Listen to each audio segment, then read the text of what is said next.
What's going on? We're back.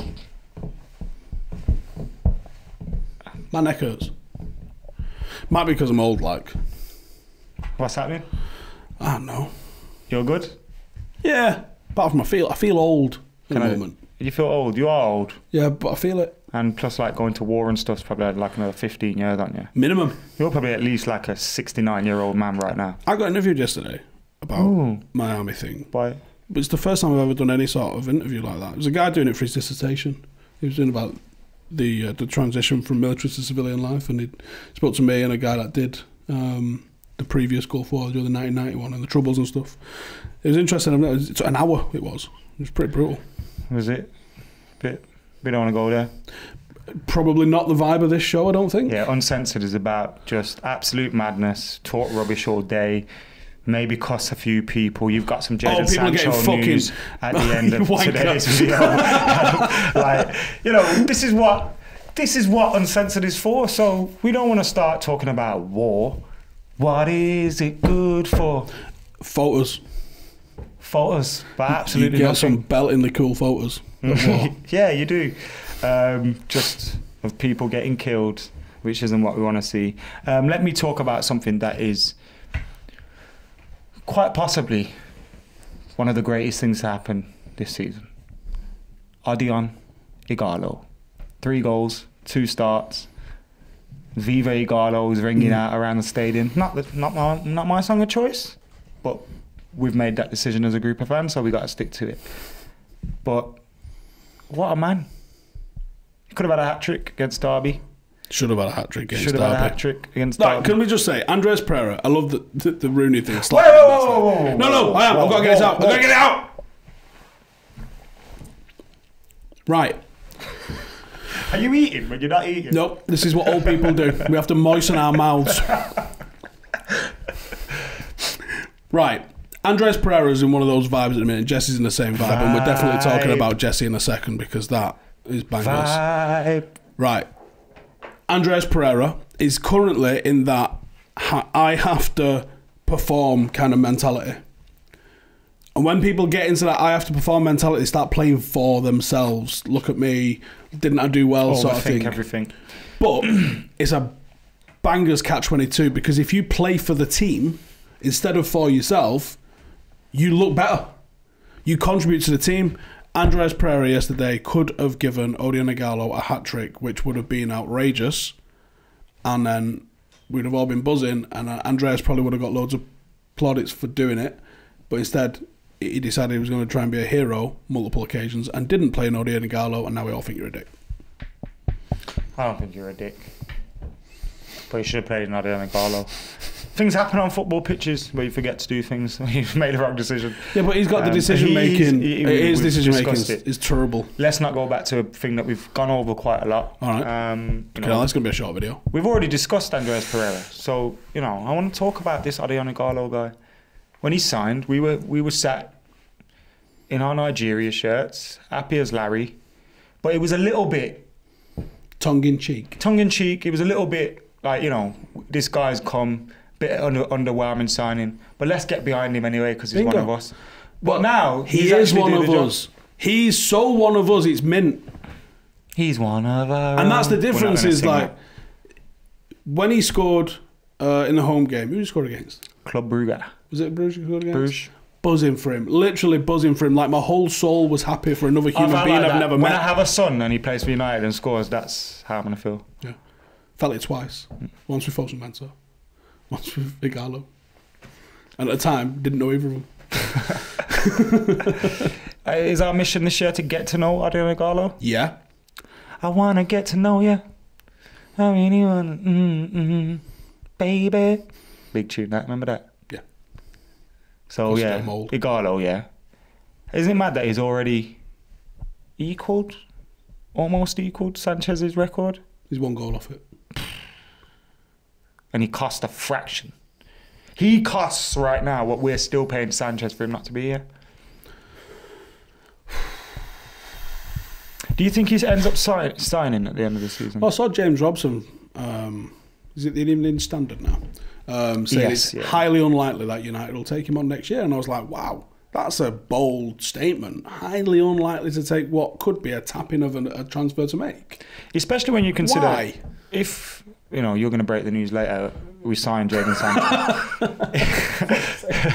If we signed Jadon Sancho, Jack Grealish, a defender, like you say, it's a tap-in. It's an easy deal to make happen. And it's... Does he fit the way we play? Yeah, right. It's a player as well that's... He's happy to... He's not going to say, I need to start every game. Do you know what I mean? Let's presume, because I think it's safe to presume, Haaland was Ollie's first choice as a number 9. The archetypal number 9 that he wants to see in a United shirt because of different factors. I would rather let Odion see this season out and the whole of next season before you try and tempt Haaland out of Dortmund. Haaland supposedly always saw the Bundesliga as a stepping stone to eventually come to England. So let him do 18 months, let everyone get a big fat pay out of bringing him in 18 months. But let Ighalo fill that hole. He's going to be 31 by the end of that. Do it. Like, he's not an issue, is he? You've still got Tony Marshall, although, you know, my feelings all season have been that I don't feel like Ollie wants him as the number 9. And I think that's almost been proven by bringing in Ighalo and trying to bring in Haaland. My gut feeling tells me that he's not who he wants as number 9. That's not to say I think he'll definitely get rid of him. I just don't think he wants him in that spot. I don't think. So I thought we needed a centre forward. I think we're going to get a right winger. But that centre forward role, I don't think it's a massive issue. I don't think it's a crazy issue. Like, because I think Ighalo will score you goals. Will he score you 30? No. He might not even get 20. Well, at this rate, he might. He might, yeah. But if you brought in Sancho, because maybe that's on the cards potentially, who knows? If you got Grealish in, if you got Grealish, when you do tweets like what you've tweeted, yeah. What have I tweeted? I've seen what you tweeted. What did I tweet? I checked your timeline this morning. You tell me what I tweeted. I seen it. What did you see? I seen it. What did you see? I seen it. You tell me. We're going to talk about it when you break the news at the end of the video. For now, we're going to carry on with Odion Ighalo signing. Right. So anyway, let's say you brought in, I don't know, someone like a Jadon Sancho on the right wing, or someone else that plays on the right wing, maybe. And you bring in Jack Grealish, and you've got Bruno, and you've got Rashford. Odion scoring goals. Yeah. I need to pull you up on one thing though, because you were talking about Marshall, like he's going to leave or potentially leave or could possibly leave. I think we need to put some respect on his name a little bit. I'm not disrespecting the guy. Of course. That's my gut feeling is all season that I don't feel like. I get what you're saying. I feel like if he was to possibly play as a number 9, maybe not as on his own, or we could possibly see him become part of a front 3 with a number 9 in the middle, or even a partnership. Like I picked. Like we did the start 11s for the preview before. Yeah. 3-4-1-2 or the 4-4-2 diamond, you can get him in there. So, but I do think like his form this season, bar January, has been pretty good in my opinion. And I think his season has been a flip of Marcus Rashford's season, where Rashford had that dip of form at the start. Everyone was writing him off. Then he started to look good. Not everyone. And yeah, not everyone. A lot of people. And I think we should think the same about Martial. But we got to look at these. Well, they're different players with different attributes. Different players, and different attributes, and they've both got different strengths and both got different weaknesses, of course. But in terms of the way we manage them and the way we manage our expectations around them, has to be that. And I think we almost just expect people to score. Like when you look at his record, goal scoring record, you look at Rashford's goal scoring record, Mason Greenwood's, our forwards, even Ighalo now, none of their records are actually poor. They've all got very healthy scoring records. So I think it kind of points to the fact that yes, these guys can be doing better. Yes, they can be doing certain things differently. And I think Ollie wants to drill that, you know, stay in the areas where you're going to get chances to score. But I don't think it's a negative thing. And I think that almost shows you that if we start creating chances for these guys, we're going to be scoring goals. But yes, I also see the sense that sometimes you can make a bad pass a good pass by being on your toes or being in the right position. But again, I've seen positive improvements from Anthony Martial in terms of his all-round play as well this season. I don't want to dig Anthony Martial out, but I almost disagree with your take on it's not just purely about chances. I think what we're looking for in a number 9 is like if you just looked at what Firmino did, you'd be like, well, they can definitely improve that. But a lot of Liverpool fans will be like, no, we can't improve. He is the perfect archetype of what we want to do in this team. And I think, yes, your number 9 should be the guy that leads your goal scoring. Yeah, and that's not necessarily the case at somewhere like Liverpool. You'll see Salah and Mane generally outscore him because of the way they play football. I think with what Solskjaer's trying to do, it is about goals, but I think it's also about knitting in the play. And I think Tony Marshall lets himself down with movement, and I think he lets himself down with his ability to play a final ball. If you watch I how he disagree plays, with that, because I think his link-up play is probably one of the best attributes of him. I think his the movement one-touch is passing something... is outrageous from him at times. But when you look at where he plays a final ball, so many times a player has to stop, or it's just behind him. He very rarely puts it into the stride of someone, and I think that's what Ollie's seeing, and I think that's why I don't think Ighalo probably takes his place by the end of the season, because I don't think he's as good as him. But I think that there's an archetype of a number 9, possibly Haaland, that he sees to take this team to the next level, and that's to be the focal point of the team. Yeah, and like, there's very much like the Liverpool Coutinho situation. I hate comparing us to them, but like there's a lot of things that they've gone through in the last 5 years we are going through or would like to go through. And so unfortunately you're going to hear it a lot. And if you don't like that, fuck off. Don't watch the videos, because you're gonna hear it. But when they got rid of Coutinho, you go, he's their best player, what they're doing. That might be a similar thing for Pogba Marshall. It's not. I don't think it is with Marshall. I genuinely think he'll be a big part of this team going forward, as big a part as Rashford, and I think we should look at him as that, because he is as talented. But I think that might be what you see. I think when you look at what he brings to the team, I don't think anyone we've got on his level. I think he's a better finisher than Marcus Rashford. I think Rashford's got better movement than him in terms of his explosivity and all that. I think we're too quick to look for the better thing all the time. And like you say, I think it could be a case of having someone up there with him, maybe even bringing an Ighalo in, and then you have, you got your Rashfords and your Martials and your Sancho and all that in the wider areas.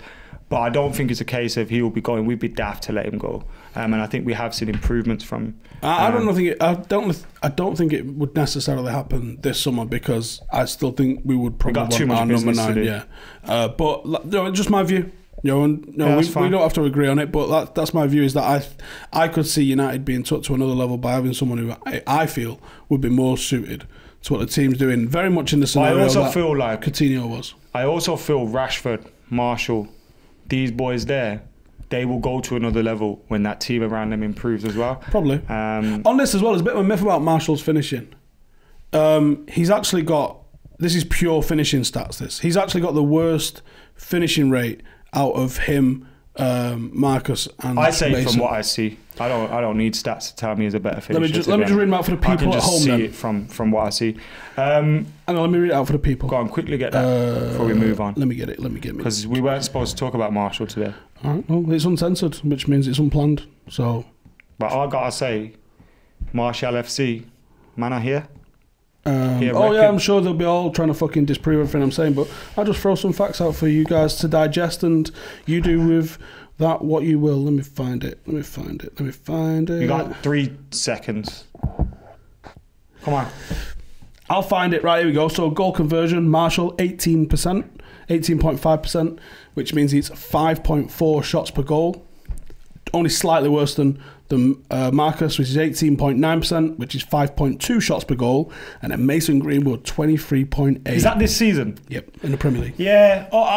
From my eyes and from what I see from both players, for as long as I've seen them at United, Martial's I think Mason Greenwood's a different story, because he's an unreal finisher. But I think Martial is the one. Like, people will be like, you hate Marshall. It's not the case. It's not the case. It's just that there's things that's not complete about his game. And it's like, Luke Shaw scored. He didn't even celebrate. He was there saying it was Lingard's goal. I'm joking. Was it Lingard's goal? You need to address that bullshit from that's why I wanted to kind of make a little segue into Jesse Lingard. And like, first off, we've probably all seen the video now from outside Pride Park. Fans are as we see at every game, United's bus will be there. There'll be the home team's fans mainly, and then there'll usually be Manchester United fans that are from the local area that will either have come from the game or will go there specifically to see the... Yeah, because after last night's game, most United fans that went to the game would have been in the pub by the time they play. It's an hour and something, isn't it, before the team comes out like that? It's ages. So by the time the team bus left when I had finished Fancams and all that, and we were... Which is a good hour usually, around for a bit because we were trying to send BT a video, didn't have signal, so we were walking around everywhere. So it took at least 45 to an hour for the team bus to go. And especially when you think of how much happened. So players go and do their warm downs on the pitch, showers, like you've got all the directors that will be about. Loads of fucking interviews and shit. Yeah, so they would have been there for a while. So these guys stand out there and then someone's recording Jess, giving him an abuse. Now, I don't know whether Jesse can hear that. I assume he can because it's very close. The cameras, the phone's right here, so you're shouting into your phone, do you know what I mean? Like, so... But regardless... He's 15 feet max away. Regardless, he would have heard some of it. What is the point? What is the point? Do you understand it? No. Do you think... Because I often think we react differently to these things in England. Because in Spain, there's probably a regular occurrence. In Italy... Possibly. Portugal, we saw Bruno Fernandes at his old club there, man storming a training ground. Oh shit, yeah. So are we a bit more sensitive to those things here in England? I don't know if it's about being sensitive. It's about recognising that it's fucking wrong. That's what I was trying to say. So is it part and parcel of the game? Shouldn't be. Maybe it is, maybe it's not. I don't think it is. I wouldn't do that. There's probably some fucking gammon at home that's like, well, game's gone fucking soft. Can't handle a bit of fucking abuse. And I've interviewed both Howard Gale, who was Liverpool's first black player. You can't imagine the shit that he dealt with, both with his own fans and also up and down the country. Even if you look at John Barnes' nickname amongst Liverpool. Yeah, oh God, yeah. It's a bit weird. Also recently had... Viv Anderson on my podcast. It was England's first black player, and I spoke to him. I spoke to both of them about the racism they received, and they both got almost what you would sort of expect players of that era to say, is that they don't necessarily want to talk bad about the game and their experiences of it. They all, because they had to get on with it. You've got to remember, it is a totally different world. 40 years ago, 45 years ago, you was only 20 or 30 years off Second World War, where you had people storming the beaches and stuff. There was a sense of shut up and get on with it, which has its positive traits and its negative traits, because it meant that a lot of this shit gets covered up and not dealt with. It should be dealt with. What we've Let me finish, man, because this is too fucking sensitive a topic to be left hanging on. No, it was in relation to get that. On with it has positive things because it gets things done, but it has negative connotations because people don't address what's fundamentally fucking wrong, and that is something that is a positive of the snowflake culture, if you like, is that people get called out on things that are fundamentally completely fucking wrong. Sometimes it goes too far. It does go too far, and there'll always be a ping back where what is generally right will be accepted by most people in the grand scheme of things. But you can't be fucking shouting racial abuse at someone from 15 feet away. I heard the M-bomb thrown in at the end, and I wasn't sure if it was the person that was throwing it. It sounded like it was off to the right. Or if it was from somebody else that was around. That's not to excuse the person that was giving the abuse, but I didn't want to chuck them both in the same, because it kind of... But there's about 4 or 5 voices on the video that I've seen. The voice comes over, and the person that's holding the phone is being madly abusive, but he's not being racist. There was some racism going on. The one that you can hear, I think is the guy with the phone. I would assume it might just be a guy stood next to a guy with a phone. I don't know if you'd record yourself fucking shouting abuse at someone, but he's just saying stuff like, "You're shit, fuck off, Jesse, fuck off, Jesse, yeah, you're and shit." No goals, assist, which is weird because he scored a goal in that game. Assist, yeah. 3 goals this season, and he's got a few assists. That's not to protect his form or his anything like that, but ultimately these guys are fucking human beings, you know what I mean? And it's a bit of a sad indictment, especially when... Because if that fella was to meet Jesse in the street, you'd probably want a picture of him. Now I know that's in the street, but he knows he's not in a position to get that.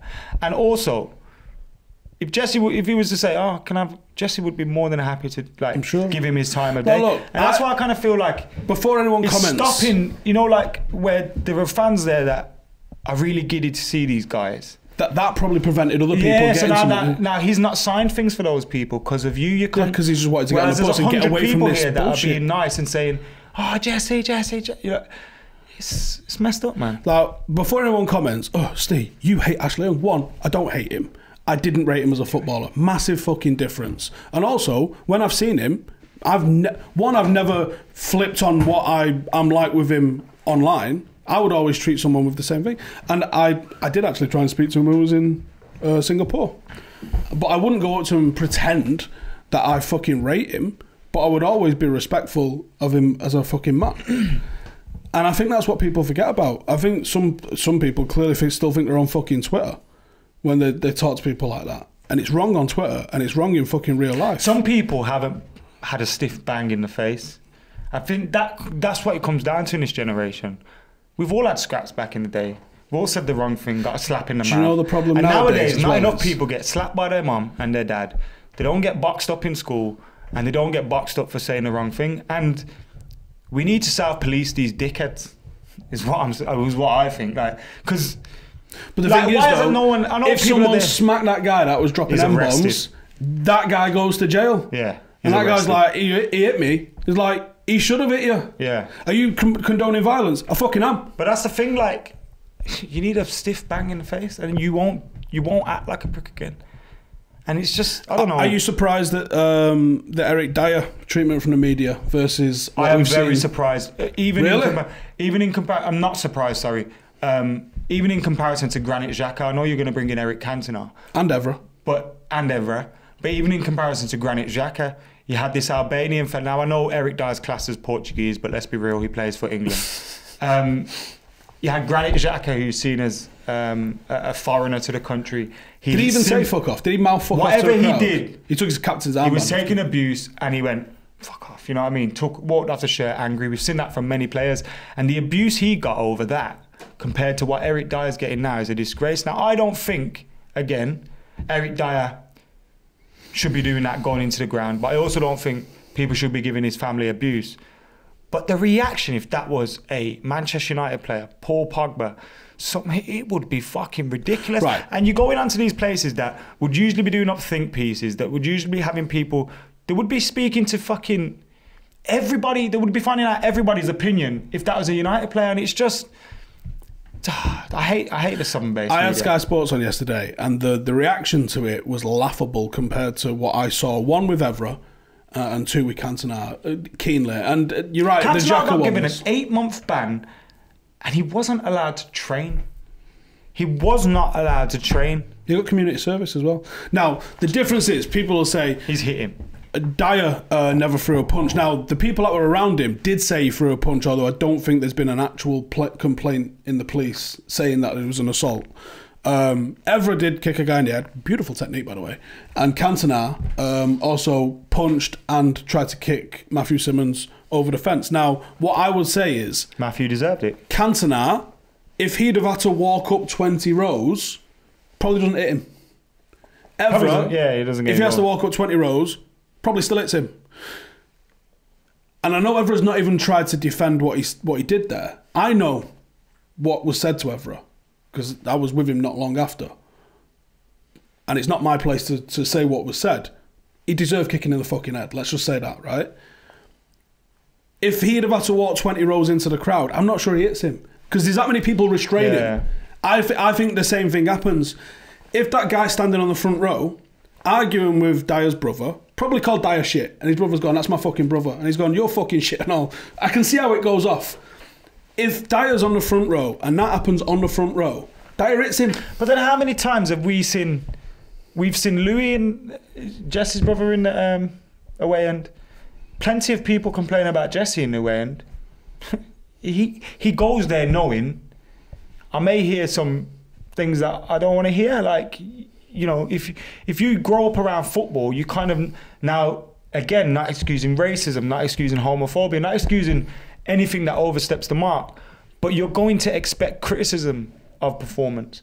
Now, if Louis walking past with Jess and he sees that guy that's doing outside by the team bus, probably going to go up to him, but he's not going to go up to someone in the ground, you know what I mean? And it's like, you've got to kind of expect it, like, okay, I'm going to be able to say this, don't overstep the mark, but we don't know what it was said as well.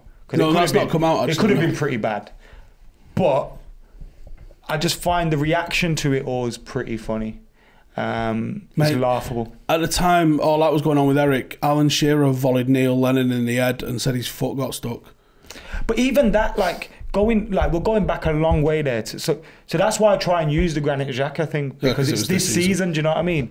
And it's the severity of it. It was. I would say, we all want to tell ourselves. Yeah, it was a little bit disrespectful, but yeah, you're right. Yeah, do you know what I mean? But ultimately, no. But then you had Jim White the next day, oh, it's a fucking disgrace, and then you had all these guys. The guy got disgrace. It's a disgrace. It's a disgrace. But then you're out here defending Eric fucking Dier. Eric Dier shouldn't be playing for England in the Euros. He shouldn't be playing this weekend. He shouldn't be involved at all. But he's not Man United. If I'm not allowed on the pitch, he's not allowed on the stand. That's true as well.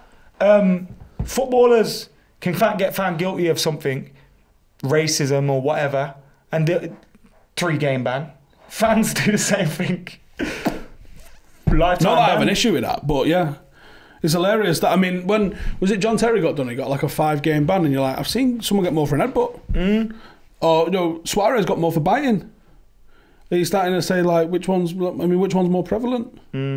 Stupid. Huh? You say you got a zero tolerance to it, but clearly you don't. Fuck Eric Dier and fuck Spurs. And fuck Arsenal. Arsenal fuck Arsenal more than anyone, to be fair, though, don't they? So. Talking about Arsenal, their fans had something to celebrate at the weekend. Obviously, they didn't have a game. City was supposed to play them, had the cup final.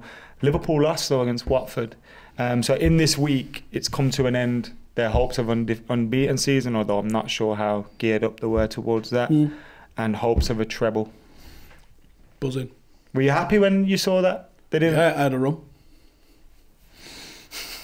I was because there's going to be a Scouts wank fest anyway. Look at these Arsenal fans celebrating Liverpool losing, sad bastards. And then they got knocked out of the FA Cup, and I was like, yes. Yeah, gotta get my pint. I celebrated both nights. I enjoyed both of them. And that's pretty sad, man. Do I look sad?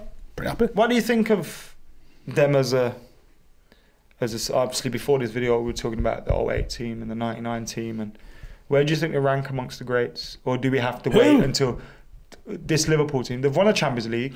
I said the other day in a news show that I do, Premier League Gazette, I said the other day, this Liverpool team should be remembered more than the Invincibles team, because they won the Premier League and the Champions League. Let's see if they can retain it. Great teams retain titles. But isn't the Liverpool team's achievement of last season and this season better than the Invincibles? No, because ultimately, didn't Chelsea win a title one season and then win a Champions League the next? So it's just the reverse of that. Yeah. No one's talking about them being a great team. True. And for the points tally merchants, right? The league has become provably less competitive, and people are like, oh, Norwich beat City. It's a one-off game, right? On average, the teams at the bottom are taking less points on average than the teams at the top, than what they used to, and the teams at the top take more points on average than they used to, right? Provable by the fact that the last Chelsea team to win a title a few years ago, they won it by 94 points, which is an outrageous number of points. Only a few less than what this City team got and what the Liverpool team got. But way more than most teams in the league. Now, if you say to Chelsea fans, was that your best ever title win inside? They'd be like, fuck no. It's just because the team that wins it at the moment is getting a shit ton of points. And ultimately, this Liverpool team, who have they beat? They beat City, who beat themselves. City, by their own standards, have been shite this year. You've had Leicester, who's been a bit of a surprise, but okay. You've had United, who've really not turned up. You've had Arsenal, who've been hilarious. You've had Chelsea, who've been shite. And you've had Tottenham, who had to sack a manager halfway through a season. Who have you beaten? Without going full, might as well be Celtic. But the point stands from that season to this one. The Premier League is fucking shit. That's a combination of two of your best pieces of work. Might as well be fucking, I don't know, who's like Olympiakos. So a quick fire round before we go to sorry not sorry and wrap this video up. Is Luke Shaw back to his best at Manchester United? Brandon Williams. Not yet. He's looking good, but he's nowhere near where he was 5 years The ago. competition from Brandon Williams seems to have done it for him, right? Yep. Can Bruno and Pogba play together? Yep. A year since PSG. Mint. Have we improved since then? I haven't bought a new chair since. Yes, we have, yeah. And have you got anything for sorry not sorry this week? Yeah, there might as well be selling thing. It was fucking right then, it's right today. And here's the thing, the Arsenal fans clipped up the Inter 2.0 ones as well. That's a fucking great video if I say so myself. Yeah. And I asked a question. If you don't know what questions are, get a fucking adult to explain it to you. There's a question mark. Is Jose building Inter 2.0? The conclusion, which most of you didn't get to, is no, we're miles away. And that's the great thing about questions. What you'll find is question marks are often used to get you to click that video. Ain't they, Steve? Yep. Good old world of clickbait. We don't do clickbait around here. That's why this video is titled Jadon Sancho transfer news. And Steve, what was that news? He's signing, yeah? Done deal.